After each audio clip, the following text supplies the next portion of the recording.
This is the day that the Lord has made. We shall rejoice and be glad in it. Hallelujah. But our food, which Jesus before us were eating, letting he recline with them on the table. Abantu abafuna ukutrainwa yizo.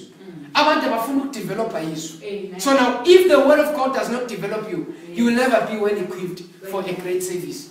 So ukuze ube well trained and well equipped for a great service, you need the word of God to develop you. And lithi izwi lenkosi, we must what? We must eat the body.